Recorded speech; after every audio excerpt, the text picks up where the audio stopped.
खातं असलं म्हणजे मंत्री असतो आणि खातं नसलं म्हणजे मंत्री जे आहे ते काम करू शकत नाही असं गैरसमज आहे त्यांचा। मुळामध्ये विरोधकांकडे आता मुद्दे नाहीत, कशावर तरी काहीतरी स्टेटमेंट द्यायचं म्हणून द्यायचा प्रयत्न करतात आणि त्याला आम्ही सिरियसली घेत नाहीत। आजचा शेवटचा दिवस आहे। विरोधक असं म्हणतात की अंतिम आठवडा प्रस्तावावरती सभागृहामध्ये चर्चा व्हावी, कोणत्याही प्रश्नाचं उत्तर जे आहे ते सरकारकडून दिलं जातं। कोणी सांगितलं चर्चा करा, तुम्हाला उत्तर मिळेल, त्याचं टेन्शन घेऊ नका।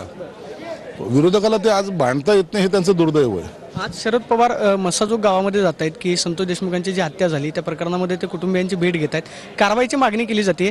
तुमच्यावरती आरोप केला जातो की आरोपींना सरकार जे आहे ते पाठीशी घालते किंवा सरकारमधले जे राजकीय नेते आहेत ते त्याला पाठीशी घालतात। अहो, सरकारने काल मुख्यमंत्र्यांनी स्वतः विधानसभेमध्ये स्टेटमेंट केलेले आहे, त्यासाठी विशेष चौकशा नेमलेल्या आहेत, त्यांची चौकशी करतायत आणि कोणी असलं त्याला पाठीशी घालणार नाही ही सरकारची भूमिका आहे।